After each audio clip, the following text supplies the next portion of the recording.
Donc, un bon jeudi à tous. Aujourd'hui, nous sommes le 15 décembre de l'an 2022. Donc, ça me fait plaisir d'être là pour la 13e et dernière séance de cette série sur la prière. Donc, aujourd'hui, on termine une série. J'en commence une autre quelque part vers la fin janvier. La publicité sera faite un peu plus tard en janvier. Ça va être sur la doctrine de Dieu, qui est Dieu. Dans son caractère, dans sa personne. Donc, je donnerai d'informations un peu plus tard là-dessus. Donc, en rétrospective, la semaine dernière, je vais faire ça rapidement, mais j'ai abordé la question du Christ distancié, la question donc, toutes les difficultés qu'on rencontre comme croyants dont on n'est pas toujours conscient, c'est-à-dire qu'on peut très très bien connaître le Seigneur Jésus-Christ à travers un savoir théologique très très exhaustif, très maîtrisé, sans pour autant être dans l'expérience de la foi de la chose, donc vivre quelque chose. Donc, si donc nous savons que Dieu est souverain, ben, ça devrait changer notre vie dans la perspective de la vie de tous les jours. Donc, voyez-vous, c'était cette connexion-là ou cette non-connexion-là entre le savoir, la connaissance et l'expérience, sans être en train de faire dominer l'expérience sur la connaissance. C'est la connaissance qui nous donne les données essentielles qui vont éclairer l'expérience et non pas l'inverse. Donc ça, c'est ce qu'on a vu la semaine dernière. Ce soir, on va parler, pour terminer cette session, de prière, louange et adoration.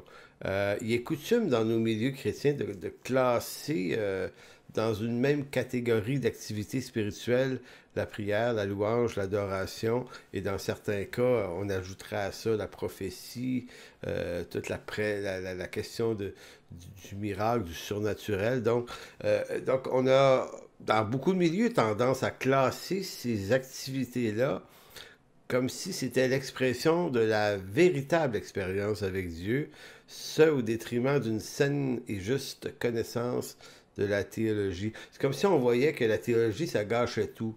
En fait, c'est vrai que la théologie gâche souvent l'expérience de certains parce que elle vient éclairer des fois une quantité d'erreurs, de manifestations de toutes sortes que l'Écriture pourrait littéralement désavouer. Donc, en ce sens, il est bon que l'Écriture vienne éclairer l'expérience, de telle sorte qu'on se demande si notre expérience relève pas plutôt d'une tradition, d'une habitude, d'une espèce de fuite dans une direction où on ne laisse plus la parole de Dieu bien l'éclairer. Donc, ce soir, c'est ce qu'on va voir un peu prière, oui, mais surtout louange, adoration. On va comprendre que ce sont des activités des thématiques qui sont distinctes dans l'Écriture. C'est pas la même chose, la louange et l'adoration. Donc, on va regarder ces sujets-là d'un peu plus près. Et on va finalement, en deuxième partie, s'intéresser tout spécialement à l'expression qui revient dans les psaumes et dans l'Apocalypse, le cantique nouveau.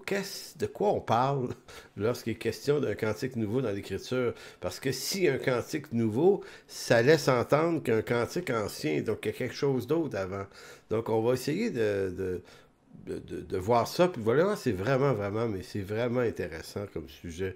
Donc, lorsqu'on observe l'observation de la musique et la louange dans nos milieux évangéliques, on découvre que la normalité qui s'est installée au cours des, peut-être, je dis 40 dernières années, parce que c'est ma génération, on a fini par en faire une pratique qui tend à s'éloigner de ce que l'Écriture en dit vraiment. Donc, c'est intéressant de faire un effort de revenir à l'Écriture, puis d'examiner toute chose. Et parmi les expériences qu'on fait, ben, on examine toute chose, on retient ce qui est bon, mais on doit toujours laisser l'Écriture éclairer et faire le choix des fois d'une appréciation ou d'un renoncement si tant est qu'il faut renoncer à certaines choses parce que l'Écriture ne les défend pas. Donc, adoration et louange. Si je vous posais la question, euh, qu'est-ce quelle est la différence entre adoration ou louange, ou qu'est-ce que la louange, qu'est-ce que l'adoration?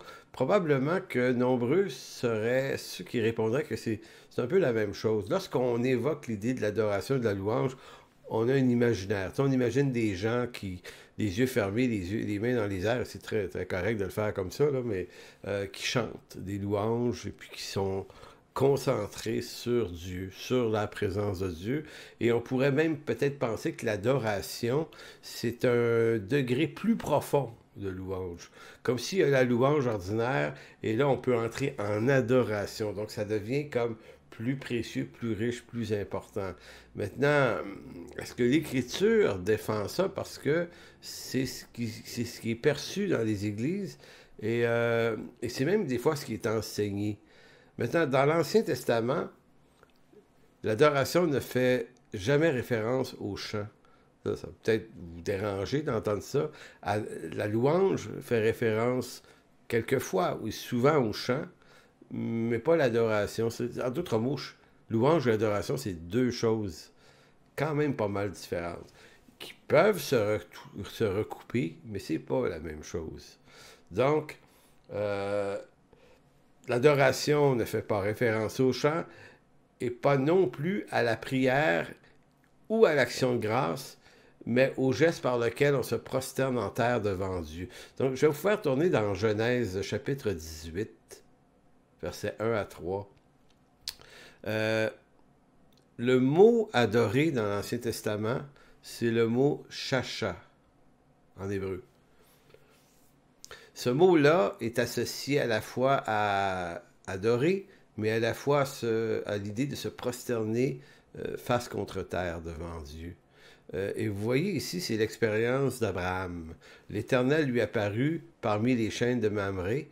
Comme il était assis à l'entrée de sa tente pendant la chaleur du jour, il leva les yeux et regarda, et voici 3 hommes étaient debout près de lui. Quand il les vit, il courut au-devant d'eux, puis depuis l'entrée de sa tente, se prosterna en terre et dit, « Seigneur, si j'ai trouvé grâce à tes yeux, ne passe point, je te prie, loin de ton serviteur. » Bon, ici, on sait qu'il y avait ce qu'on appelle une théophanie, l'ange de l'Éternel, qui littéralement, ce qu'on comprend, c'est que comme une visite de Dieu sous forme d'un ange, et il semble bien que l'apparence de ce personnage est quelque chose qui frappe les regards, puisqu'à chaque fois que l'ange de l'Éternel passe quelque part, il y a comme cette réaction, cette crainte qui saisit les gens qui le voient.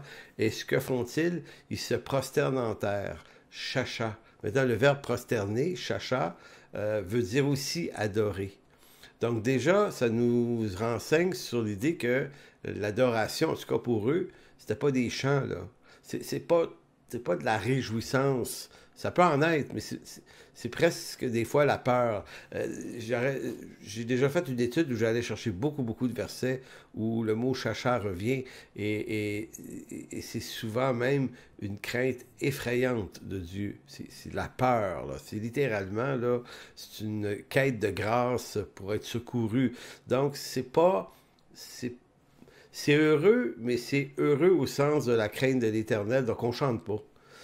Adorer chacha est synonyme d'une rencontre avec Dieu. En fait, ce qui semble être assez juste de dire, c'est que pour les Juifs, adorer voulait dire se rencontrer avec Dieu. Donc, si on allait à la synagogue ou si on allait au temple, on allait rencontrer Dieu, on allait chacha. Donc, ça ne dit pas qu'est-ce qui va être inclus dans l'événement, dans le culte en question. C'est cette action privilégiée et gracieuse qui nous permet d'entrer dans un lieu pour se rencontrer avec Dieu. Vous avez en Genèse 22, un autre, ici c'est encore une expérience faite avec Abraham. C'est Genèse 22, lorsque Abraham songe à offrir son fils en sacrifice à Dieu, hein, à Sion. Expression très évidente du sacrifice de Jésus-Christ, mais bon, ici n'est pas la question. Dans Genèse 22,5, voici comment ça se passe. Abraham dit à ses serviteurs, « Restez ici avec l'âne, moi et le jeune homme, nous irons jusque-là pour adorer. Et nous reviendrons après auprès de vous. » Donc, le verbe adorer, chacha, nous irons adorer. Donc, Abraham n'est pas en train de dire, moi et le jeune homme, nous allons chanter des cantiques. Nous allons lever les mains en action de grâce devant Dieu. C'est pas du tout ce qu'il y a à l'esprit. Nous allons à un endroit précis, à la rencontre de Dieu. Nous allons adorer, rencontrer Dieu. C'est ce que ça veut dire. Dans le Nouveau Testament, son équivalent est proskuneo. adorer. Et vous avez beaucoup d'exemples, et là, j'ai le regret de ne pas pouvoir les montrer, mais vous avez cette histoire quand Pierre et Jésus se retrouvent à un endroit où ils devaient payer 1 ou 2 drachmes, en tout cas une monnaie, pour rentrer quelque part, et que la pièce de monnaie se trouvait dans la gueule d'un poisson finalement, et Pierre, en voyant la chose, il est écrit, a été saisi de crainte. Il s'est comme dit, retire-toi de moi car je ne suis qu'un pécheur. Ben, le verbe utilisé ici, c'est proskuneo encore ici, euh, qui veut dire adorer. Donc, il a adoré Dieu, mais son adoration, au fond, était d'être saisi de crainte. Donc, il n'est pas dans la louange, il n'est pas dans l'adoration au sens où nous, on l'entend. Vous avez un autre exemple, il y en a tellement. Matthieu 4,9, cet épisode où Jésus est amené au désert pendant 40 jours pour être tenté par le diable, au verset 9 de Matthieu 4, le malin, le Satan lui dit, je te donnerai toutes ces choses si tu te prosternes et m'adores. Donc, en d'autres mots, vous voyez, c'est cette espèce de place-toi en posture là, de révérence, de soumission. Et là, le Seigneur lui a répondu, non, non, tu adoreras le Seigneur ton Dieu, lui seul. Donc, il y a juste devant Dieu qu'on peut faire ce genre de posture, de se courber contre terre. Donc, pourquoi c'est important ce que je vous dis là? Mais parce que c'est ce que l'Écriture en dit de l'adoration. Donc, quand on dit à notre Église qu'on va avoir un culte d'adoration, nous, on entend souvent par là un culte de louange, de chant et de cantique, alors que l'adoration englobe plus large que ça, c'est notre rencontre avec Dieu. Donc, si on disait dimanche, je vais à l'église pour adorer, ben, ça serait plus dans le sens j'y vais pour rencontrer le corps de Christ. Donc, ça ne précise pas exactement ce qui va se passer. Donc, c'est beaucoup, ça a quand même pas mal d'importance. Donc, dans Matthieu et dans le Nouveau Testament, ici encore, on ne parle pas de chant, mais de révérence qui est due à celui qui est plus grand que soi. Donc, en Matthieu 4,9, Satan aurait voulu abaisser Christ sous lui. Donc, le rendre, lui demander de l'adorer. Donc, c'est dans ce sens-là. Dès qu'il est question de louange, on pense généralement à une foule qui chante les mains dans les airs sur des pièces de musique qui stimulent les émotions en vue de créer l'effet de la présence de Dieu. C'est présent. Moi, j'ai vu ça, j'ai vécu ça aussi beaucoup. Puis j'apprécie la musique, j'apprécie chanter en passant, là. Rien contre, mais je me suis rendu compte à un moment donné qu'on faisait cette espèce d'amalgame. S'il y a de l'émotion et si le chantre ou le prédicateur est capable de, en élevant la voix, par l'usage de mots, d'expressions, de stimuler quelque chose, il va passer une vibe dans la foule. Et là, on va se dire que ça, c'est Dieu qui est tout à coup présent. Ça pose un problème parce que l'Écriture ne propose pas ça. C'est nous qui proposons ça et on fait amalgame émotion-Dieu. S'il y a de l'émotion, s'il y a du ressenti émotionnel, ça doit être qu'il y a Dieu. Maintenant, la musique étant un stimulateur d'émotion.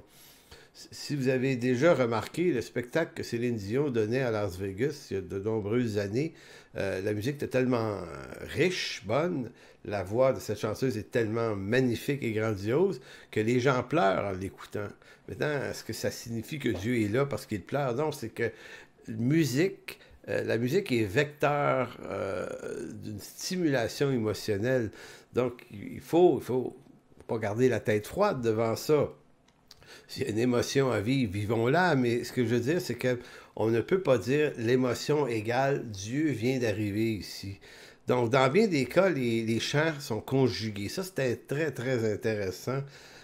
J'avais écouté une étude de Madame Djabala il y a plusieurs années, qui est musicologue, et qui nous faisait comprendre que une bonne partie des chants qu'on fait aujourd'hui dans notre génération, elle les disait freudiens.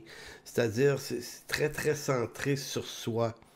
Et lorsqu'on regarde les recueils de chants récents, les chants chrétiens récents, il y a beaucoup, beaucoup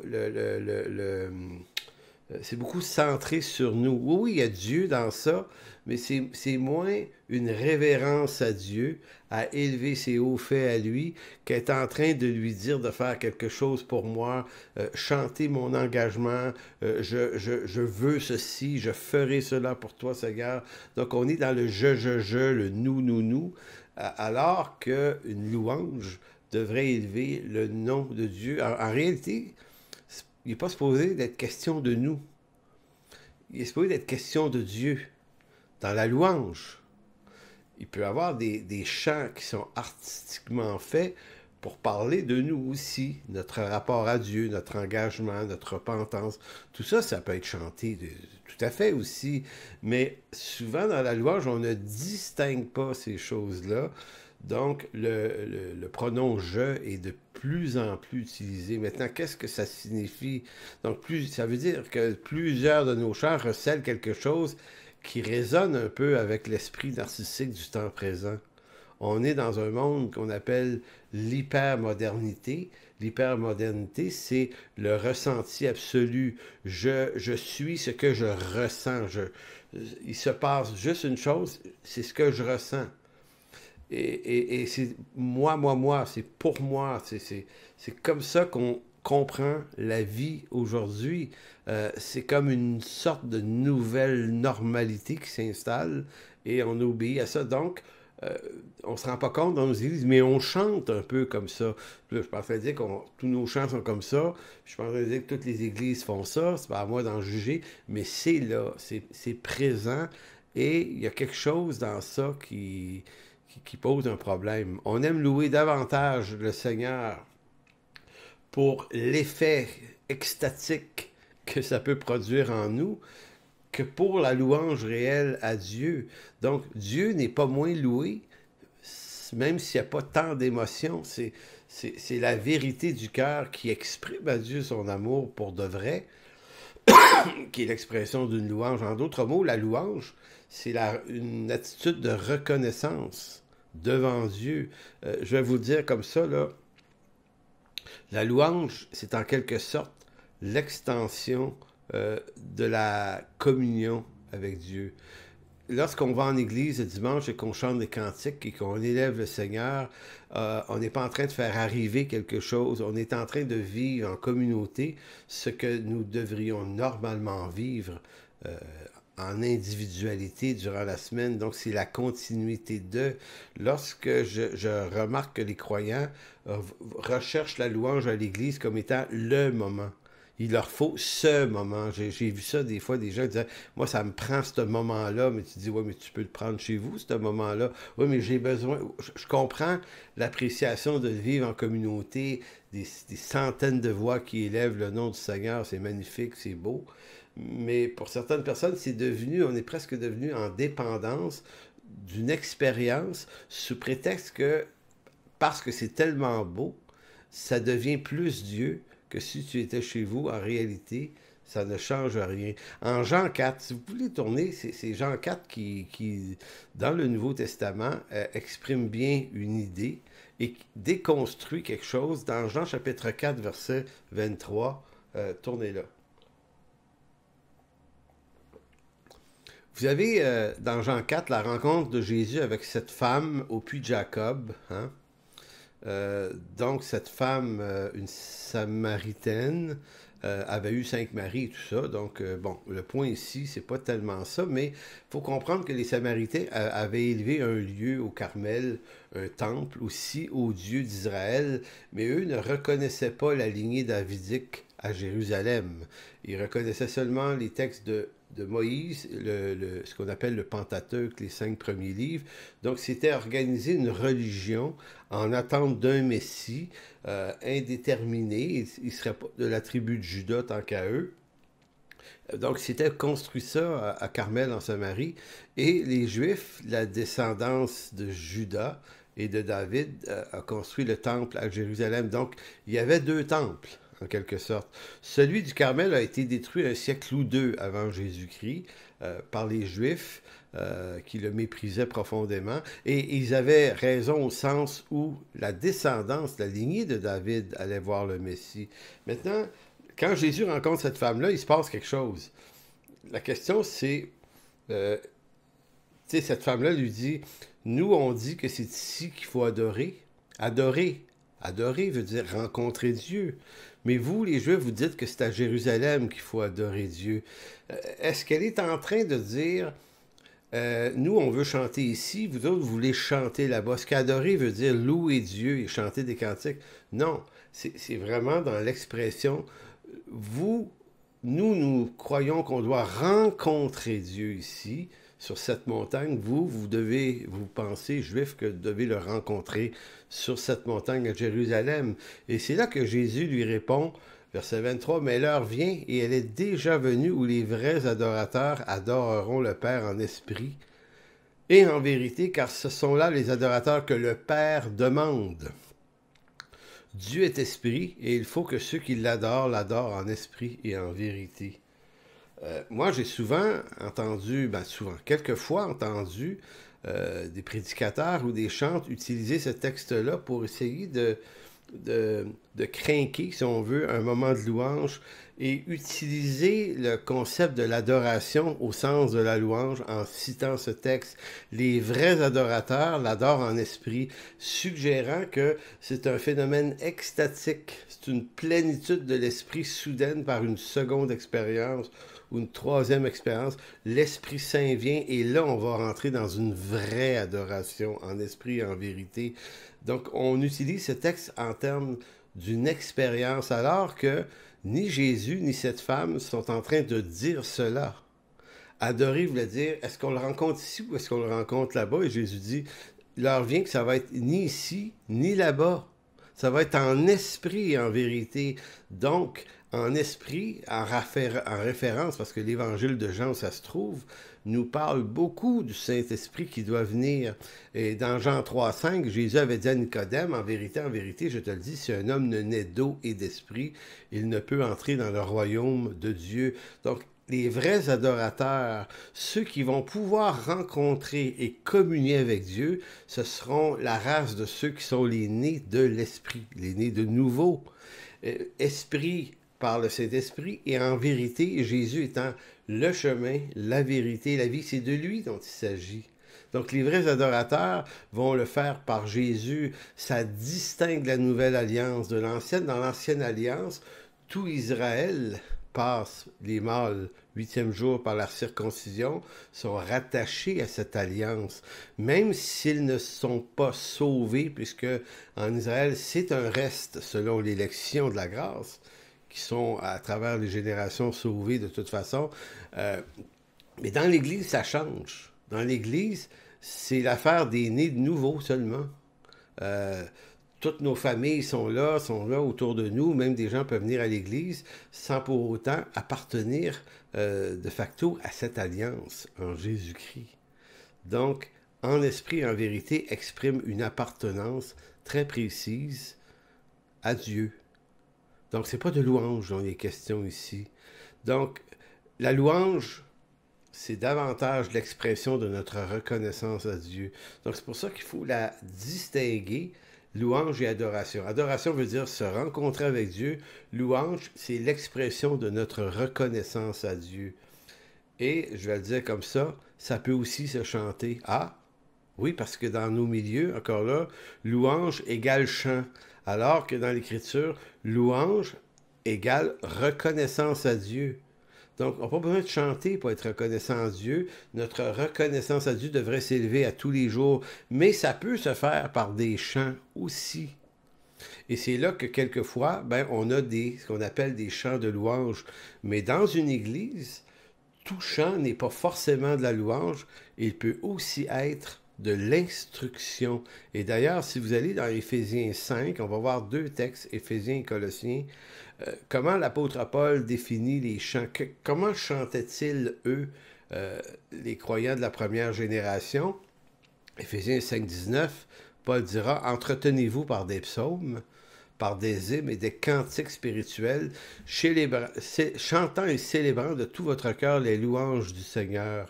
Rendez continuellement grâce pour toutes choses à Dieu, le Père au nom de notre Seigneur Jésus-Christ.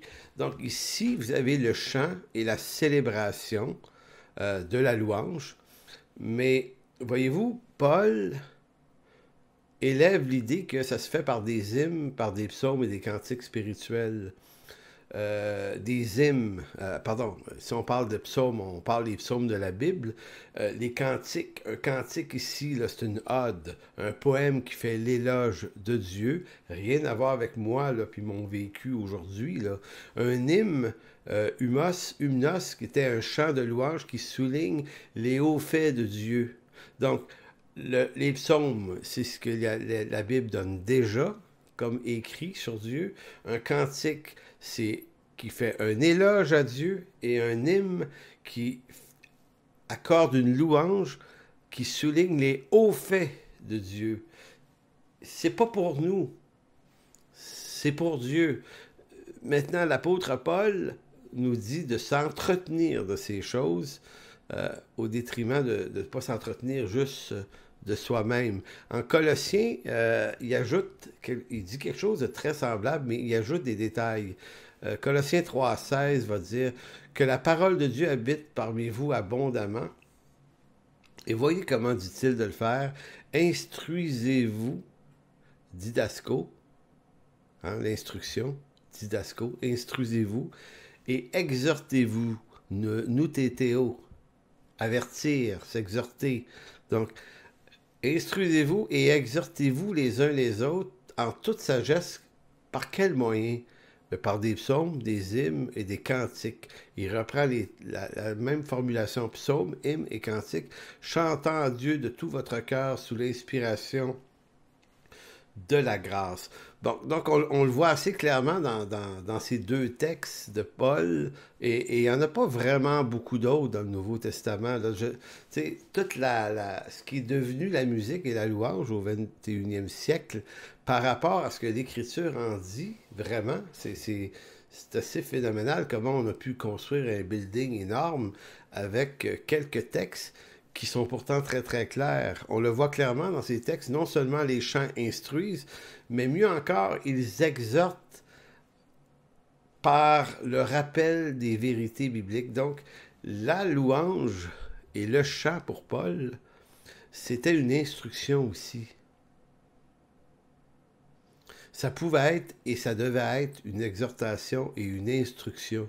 Donc, les chants avaient du contenu théologique, du contenu historique sur les hauts faits de Dieu. Donc, on chantait Dieu.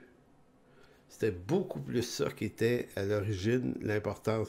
La louange est l'expression de notre reconnaissance à Dieu, mais pas par l'expression strictement de nos émotions seulement. Oui, il peut y avoir de l'émotion là-dedans, mais d'autant plus par l'expression de notre amour de la vérité. Les chrétiens des premières générations chantaient la Bible, ce qu'ils avaient de la Bible, parce que ça leur permettait de l'apprendre par cœur. Les chants avaient une valeur pédagogique. Donc, quand on pense au ministère de chantre, on devrait toujours garder ça à l'esprit. Est-ce que mon chant est en train d'instruire les gens sur une vérité, mais une vérité clairement biblique, ici, là, et non pas simplement une émotion ou un discours quelconque. Donc, et d'autant plus que pendant des siècles, même au 17e siècle, 16e, 17e, 18e siècle, notamment en Angleterre, les chantres composaient des chants, les frères Wesley notamment, des chants avec des textes bibliques dedans, parce que les gens étaient illettrés, ne sachant pas lire. La musique a cette faculté de loger dans une mémoire qui ne s'efface pas de l'information. Donc, on peut retenir des chants qu'on a appris il y a très très longtemps parce qu'ils s'inscrivent dans une séquence musicale qui est aussi une séquence mathématique, et quand ça se loge dans le cerveau, ça se loge dans un endroit qui ne s'efface pas. Donc il y a des chrétiens au 17e siècle qui, ne sachant pas lire, pouvaient connaître leur Bible mieux que nous parce qu'ils la connaissaient à travers les cantiques. Donc on comprenait chez les Wesley et chez plein d'autres que le chant de louange avait une fonction hautement pédagogique. Ce qu'on a perdu de vue aujourd'hui, dans bien des cas, ça a une fonction émotive surtout, on veut exprimer à Dieu sa reconnaissance, mais quelquefois, le contenu du texte, du chant, est même pas tout à fait proche de l'écriture dans la qualité de son contenu. Paul va dire également de chanter sous l'inspiration de la grâce. Ça signifie que nous chantons, nos chants sont inspirés par une alliance, celle de la grâce en Jésus-Christ. Donc on parle de chants qui élèvent Jésus-Christ, son Père et l'Esprit, et leur œuvre ou l'œuvre de Dieu en notre faveur. Donc ce n'est pas une affaire d'émotion ni de présence. Car dans l'Écriture, cette idée n'existe pas. Vous avez probablement vu ça, cette idée qu'on va faire descendre l'Esprit ce matin ici à l'Église par nos chants. Écoutez, c'est quelque chose qui n'existe pas dans l'Écriture. Ça a été construit par je ne sais pas trop qui, mais Dieu ne vient pas le matin, le dimanche, dans son Église. On ne peut pas le faire venir pour une raison évidente, c'est que l'Église, c'est lui. C'est pas lui qui vient. On peut pas dire « Sois le bienvenu parmi nous, ô Jésus ». C'est nous. C'est nous qui venons à lui. L'Église, c'est lui. Il en est la tête. Nous sommes le corps. Donc, à partir d'un certain moment donné, quand on commence à penser qu'à l'Église, on va faire venir Dieu, ben, c'est une erreur qui est presque grossière, là, finalement. Et de penser que parce que les chants ont suscité une émotion particulière, Dieu était plus là. Encore là, c'est de se méprendre avec la force, la stimulation que la musique peut avoir sur l'âme humaine. Puis là, je suis pas en train de dire que c'est pas correct d'avoir des émotions. C'est pas du tout ça le point. Je suis juste en train de dire que émotion veut pas dire Dieu. Émotion veut juste dire ressenti humain. Donc, c'est important. Cela peut se faire, en parlant de louange, peut se faire avec ferveur, hein, ces moments-là, ferveur. Ça peut, oui, aussi également susciter des émotions, mais ce n'est pas l'émotion qui est la mesure de la qualité du moment, mais le contenu des chants. Parce que nous, ce qu'on aime dire, on a eu un bon temps ce matin, c'était intense. Maintenant, pour nous, c'est ça, la validité, la mesure du moment, alors que, bibliquement parlant, ce qui mesure la qualité du moment, c'est la qualité du contenu de ce qu'on a chanté, de ce qu'on a exprimé. Donc, voilà pour cette première partie, prière, mais surtout ici, louange, adoration, tout ça. Maintenant, allons vers le deuxième sujet de ce soir. Pardon. Donc, un cantique nouveau. Il y a plusieurs années, j'ai été fasciné par cette expression. J'aime les mots, j'aime la langue. Quand je lis, j'essaye de m'appliquer à m'arrêter sur des mots pour essayer de comprendre le sens dans le contexte où ces mots sont donnés. Un cantique, oui, je comprends ça, mais nouveau. Pourquoi nouveau? Est-ce que ça veut dire qu'elle avait un ancien? Dans le psaume 40, versets 3 et 4, vous savez, le psalmiste qui va dire « Il m'a retiré de la fosse de destruction, du fond de la boue. Il a établi mes pieds sur le rocher. Il a affermi mes pas. Il a mis dans ma bouche un cantique nouveau, une louange à notre Dieu. Beaucoup l'ont vu et ont eu de la crainte et se sont confiés en l'Éternel. » Le psaume 40 recèle quelque chose de prophétique puisqu'il est messianique. L'idée de mettre nos pieds sur le rocher, là, on sait que c'est une référence au Messie, à Jésus-Christ.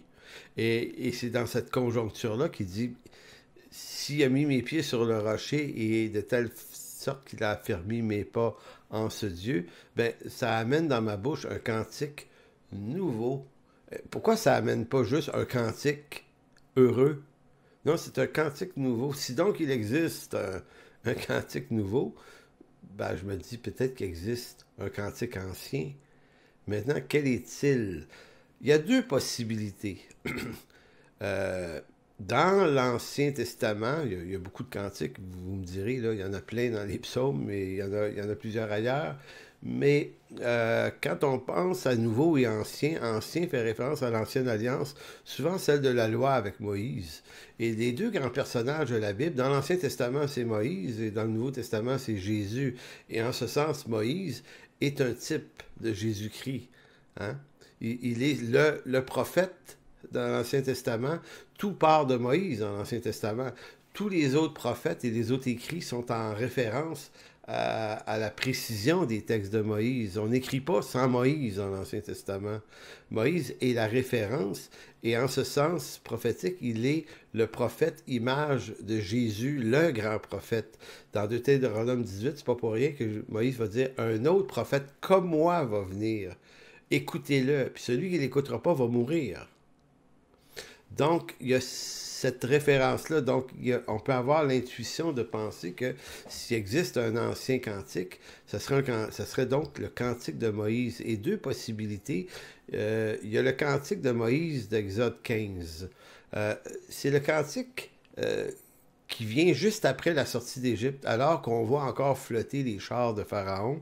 Alors Moïse, Exode 15, verset 1, disait aux enfants d'Israël, « Chantèrent ce cantique à l'Éternel et dirent, je chanterai à l'Éternel, car il a fait éclater sa gloire. Il a précipité dans la mer le cheval et son cavalier. L'Éternel est ma force et le sujet de mes louanges. C'est lui qui m'a sauvé. Il est mon Dieu, je le célébrerai. Il est le Dieu de mon Père, je l'exalterai. L'Éternel est un vaillant guerrier. L'Éternel est son nom. Il a lancé dans la mer les chars de Pharaon et son armée. Ses combattants d'élite ont été engloutis dans la mer Rouge. Les flots les ont couverts. Ils sont descendus au fond des eaux comme une pierre. Et ça continue. Donc, cantique de Moïse, mais ce cantique-là est fabuleux. Là. Il exprime la joie de la victoire, mais remarquez que la qualité de la victoire est un phénomène strictement terrestre. Ils sont délivrés de manière terrestre d'un peuple terrestre qui les maintenait captifs. Et le chant évoque cette idée-là sur l'armée de Pharaon. Il entre dans la tradition des chants, des psaumes, qui servent de rappel historique souvent à l'œuvre de Dieu. Donc quand on lit les psaumes, et beaucoup d'entre eux nous rappellent les hauts faits de Dieu. Le psaume 105, souvenez-vous des œuvres qu'il a fait, de ces prodiges qu'il a fait. Donc, vous avez ça beaucoup, mais si vous remarquez, ces psaumes-là élèvent la gloire et la puissance de Dieu, mais dans une action qui est strictement terrestre. Mais pas tous les psaumes. Certains ont une portée messianique, eschatologique, qui annonce également quelque chose de futur, de plus grand. Donc, mais on différencie. Donc, probablement que l'ancien cantique fait référence à ce type de chant-là, c'est-à-dire des victoires terrestres énormes. Puis, il y a cet autre chant.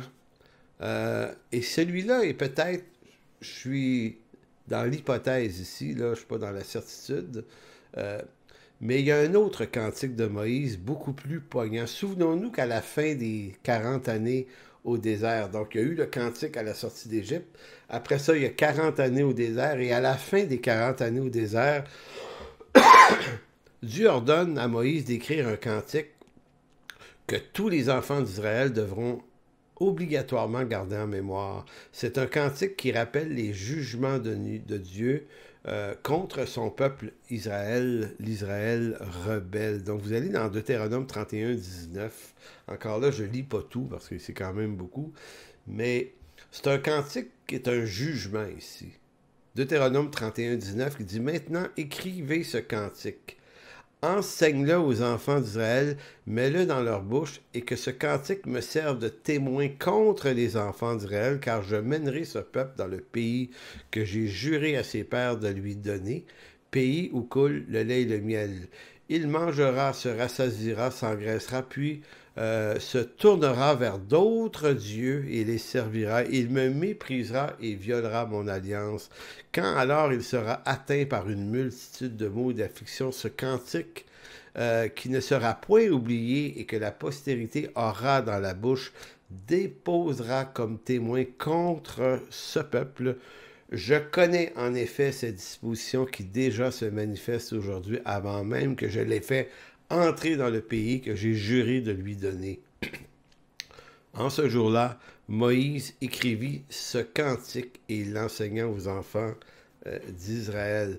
Donc, vous remarquez, ce cantique a été écrit par Moïse et peut-être que s'il y a un cantique ancien, c'est peut-être celui-là. Donc, s'il y a un nouveau cantique, un cantique nouveau, il est probablement nouveau dans son rapport avec l'ancien cantique. Maintenant, ça nous dit ce que pourrait être l'ancien cantique, mais qu'est-ce que le nouveau, donc? Donc, allons dans Apocalypse, Apocalypse 15. C'est assez intéressant parce que dans ce texte-là, vous allez remarquer que Jean fait référence aux deux cantiques. L'ancien cantique de Moïse et le cantique de l'agneau. Vous voyez comment c'est écrit? Apocalypse 15, 2. Et je vis comme une mer de verre mêlée de feu, et ceux qui avaient vaincu la bête et son image et le nombre de son nom, debout sur la mer de verre, ayant des harpes de Dieu. Et ils chantaient le cantique de Moïse, le serviteur de Dieu, et le cantique de l'agneau en disant: Tes œuvres sont grandes et admirables, Seigneur Tout-Puissant. Tes voies sont justes et véritables, Roi des nations, qui ne craindrait, Seigneur, et ne glorifierait ton nom. Car seul tu es saint, et toutes les nations viendront et se prosterneront devant toi parce que tes jugements ont été manifestés. Voyez-vous l'intérêt, et là, je ne peux pas rentrer dans une étude exhaustive du fait, mais tes jugements ont été manifestés. Souvenez-vous des jugements qui venaient par le cantique de Moïse en Exode, pardon, c'était Exode, c'était pas Exode, c'était Deutéronome 31. Donc, annonçait des jugements de Dieu. Donc, il y a dans l'œuvre de Dieu ces deux cantiques. Un qui annonce les jugements de Dieu contre le péché. Donc, un cantique, je dirais, de jugement et de condamnation, mais suivi d'un autre cantique, le cantique de l'agneau, qui lui est le rachat et le pardon. Donc, cantique ancien, cantique nouveau. Le cantique de Moïse est d'abord chanté ici dans Apocalypse 15, en mémoire de la condition de l'homme et du péché et des jugements qui sont attendus pour le péché et sa désobéissance. Puis arrive le cantique nouveau de l'agneau, dans ce même texte, qui devient le nouveau cantique de l'œuvre accomplie par Dieu à la croix. Donc c'est en quelque sorte, le nouveau cantique nous rachète des effets de condamnation de l'ancien cantique, que l'ancien cantique annonçait, en passant, jugement qui demeure pour les impies, tout de même.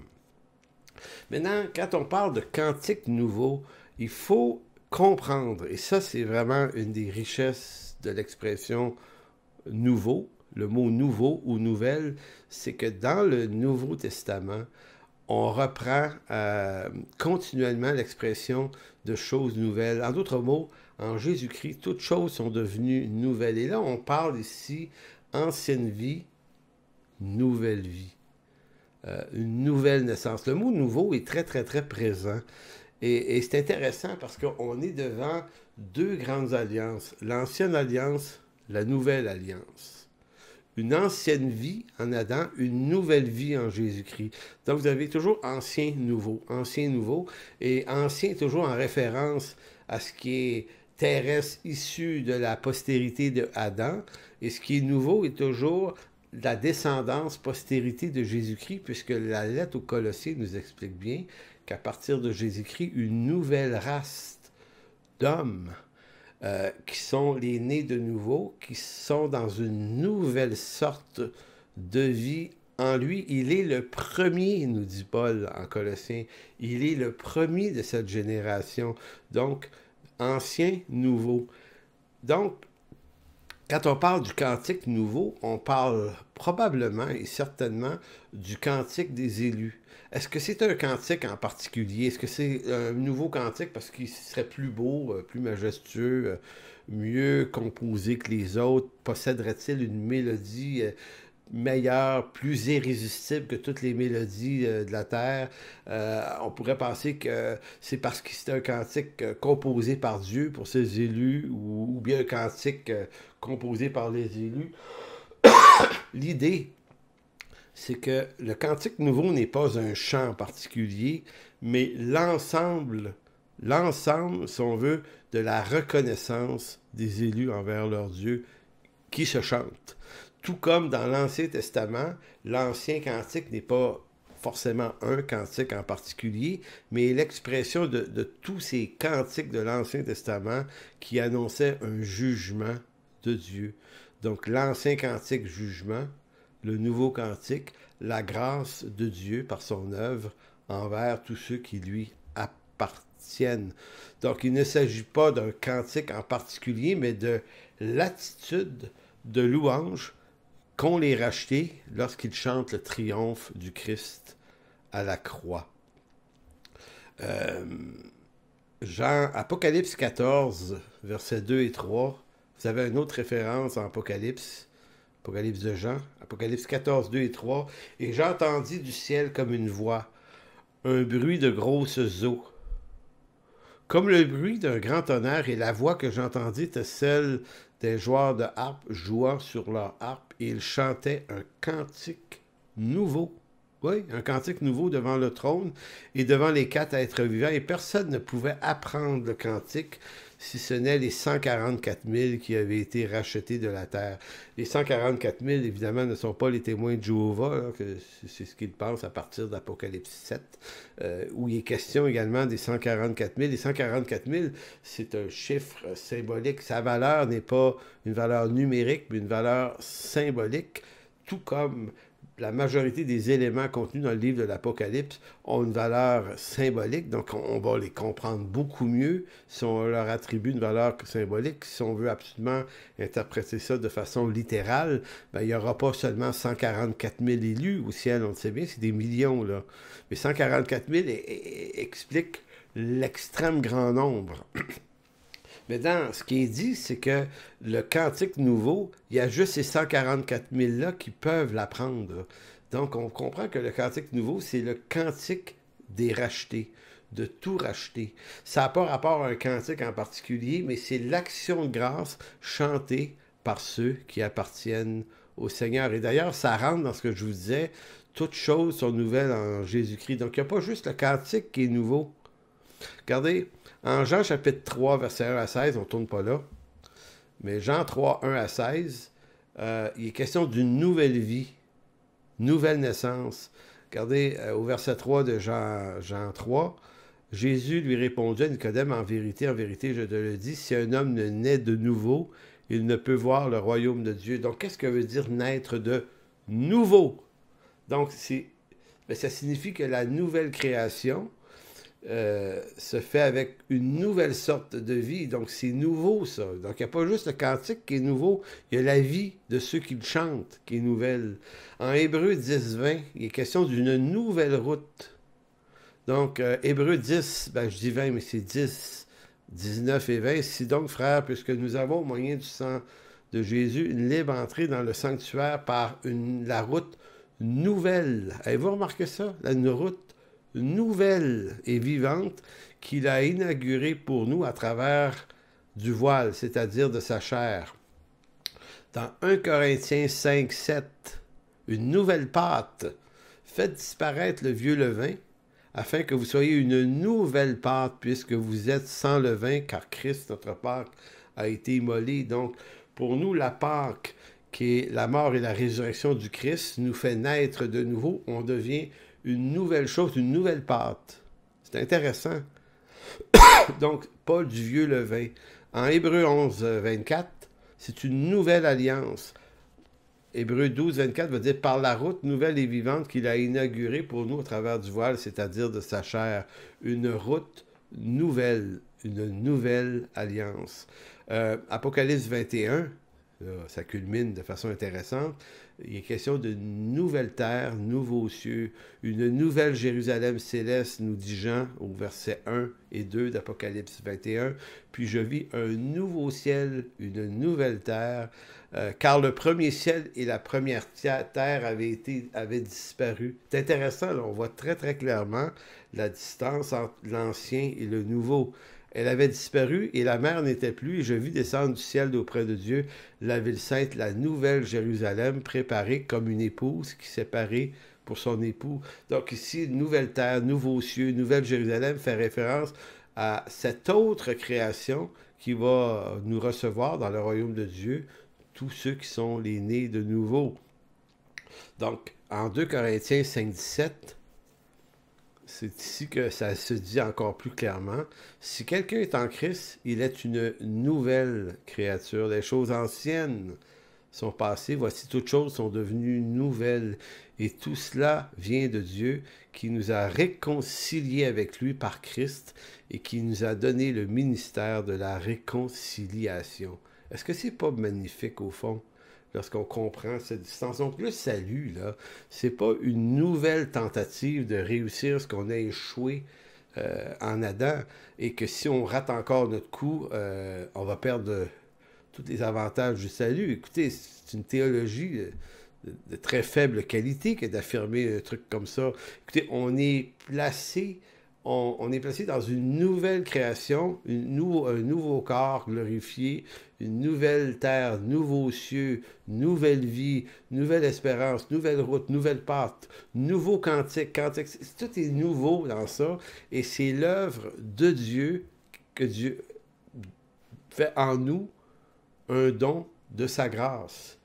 On n'a pas mérité ça, donc si on ne l'a pas mérité, ça ne se démérite pas non plus. Donc voilà peut-être l'explication du cantique nouveau. Voilà peut-être l'expression de notre louange. Donc aujourd'hui, si on adore Dieu, si on adore au sens biblique du terme, si on se rencontre avec Dieu, c'est pour la seule condition, pas parce qu'on est pur puis qu'on est saint en nous-mêmes, puisque c'est le Seigneur Jésus-Christ, nous dit Paul en Éphésiens 1,4, il nous a élus avant la fondation du monde pour que nous soyons saints et irrépréhensibles, pas pour que par nous-mêmes nous le devenions, mais pour que lui nous présente à son Père comme tel. C'est son œuvre à lui, puisqu'il nous place dans une nouvelle conjoncture de sainteté qui est le produit de sa vie en nous. C'est nouveau. Donc le cantique de nouveau est la célébration du triomphe de Jésus-Christ qui se différencie de tout ce qui est terrestre. C'est le chant que seuls les élus, les rachetés peuvent chanter de tout leur cœur, car ce cantique ne célèbre pas notre foi, notre fidélité, ne célèbre non plus nos bonnes décisions, pas même nos réussites et les bonnes intentions de notre cœur. Ce cantique nouveau célèbre la fin d'une ancienne vie, d'une ancienne alliance, du vieux cantique et de cette ancienne vie dans la chair en vue d'une nouvelle sorte de vie dans une toute nouvelle création.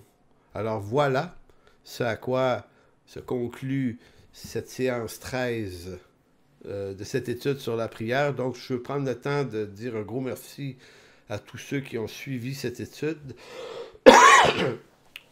Évidemment, je sais que cette étude n'est pas complète, mais à la fois, comme je l'avais dit au début, cette étude ne se voulait pas une méthode de prière, mais davantage une réflexion sur la prière, mais aussi et surtout sur la relation, la communion avec Dieu. Ça se voulait un encouragement qui vous est fait à reprendre une habitude de relation avec Dieu, de vous remotiver, de retourner à ces moments dans sa parole, dans sa présence, reconnecter avec lui sous l'empreinte de cette grâce qu'il nous fait de pouvoir marcher avec lui. Donc, écoutez, permettez-moi de juste terminer avec un mot de prière afin de remercier Dieu pour la liberté qu'on a dans ce pays de pouvoir faire des trucs comme ça publiquement sans problème. Alors, merci. Merci Seigneur pour cette étude. Merci pour chacun de nous qui l'avons réfléchi, qui l'avons médité ensemble.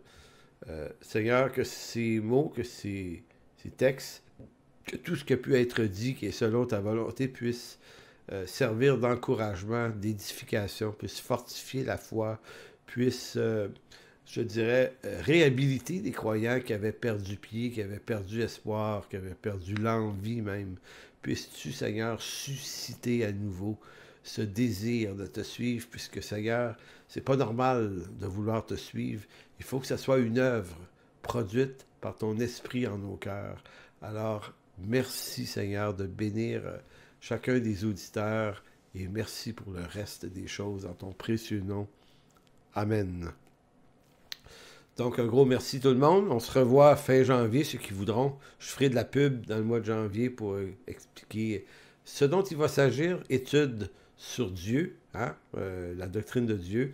Et on va voir toutes sortes de choses là-dedans, mais pour ce qui est du contenu, des annonces, ben, ça va suivre au mois de janvier. Je vous envoie ça aussitôt que c'est prêt. Merci beaucoup tout le monde. Bye bye.